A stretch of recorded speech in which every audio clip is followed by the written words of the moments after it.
back to the channel, folks. If you're watching this video, you have probably purchased or are thinking about purchasing one of our Driveline support bearing drop kits. What this kit does is it adds additional spacing between your carrier bearing or carrier bearings, depending on the wheelbase of van, and softens the angle of the driveline.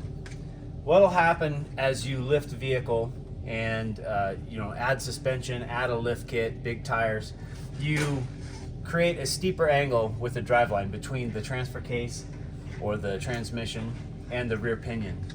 This can cause driveline vibrations either off of the line, so in the form of like a shimmy from the van. We see that a lot with the short wheelbase vans. Or a higher speed vibration, say 65 to 75 miles an hour, where you let off the throttle and you feel the rear end shaking, or maybe on acceleration you feel the driveline shaking.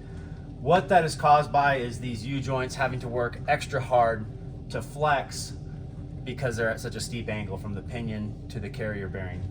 So by adding space between your carrier bearing and the frame, you bring this down and you lessen the angle here from your pinion to your front carrier bearing. There's no hard and fast rule as far as how much spacer to add, but generally speaking, we add 25 millimeters in the rearmost position here to start. Normally it comes with a 15 millimeter from the factory if it's a four-wheel drive van, or it'll have nothing from the factory if it's two-wheel drive. And then in the case of the long wheelbase fans like this one, we'll add 10 millimeters of space between this carrier bearing and the frame. So to do that, you're just gonna need a couple of tools, an E18 socket, and either a ratchet or an impact gun. We'll remove these bolts. We will then take the appropriate length bolt from the kit. I have 80 millimeter and 60 millimeter hardware that comes with the kit. We'll use the new bolts and washers. We'll add a 25 millimeter spacer between the carrier bearing and the frame. We'll tighten these back up, torque them to spec, and then up front we'll add the 10 millimeter spacer. And up front you can just use the stock hardware. It's plenty long to support a 10 millimeter spacer. You can use a little bit of removable Loctite if you want when you put these in, but they are torqued to 135 Newton meters, which is also engraved on the spacer itself. And they're really not going to come out. You can use a little removable Loctite if you want, but it's not required. So we'll get to work and replace these really quick and then show you what it looks like when it's done.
that's all there is to it.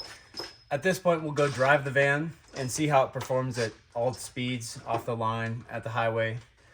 And if we need to make an adjustment, we'll make an adjustment.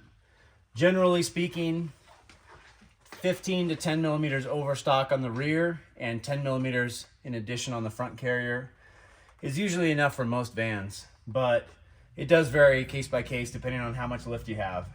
So that's just a starting point. A couple things to keep in mind when you're putting these back in. Watch out for the wiring harness here that goes to your fuel pump. Make sure you don't pinch that when you're tightening the front carrier bearings. On the rear here, if you take a look a little closer, Carl, you can see that this van has an aftermarket fuel tank that's oversized. If you have a factory tank, there's a ton of space, so it's really not a problem. But in this case, if you were to drop this down with, say, a 50 millimeter spacer, this carrier support stand here would be closely touching or rubbing on the tank. So you would need to relieve that with a grinder and just basically relieve the sharp corners on this so it doesn't rub on the tank. It's pretty extreme cases where we have to do that, where we have to add that much space. For instance, our big 3500 show van has about a 60 millimeter spacer to get it to quiet down. And in that case, I had to relieve that just a little bit for the oversized tank.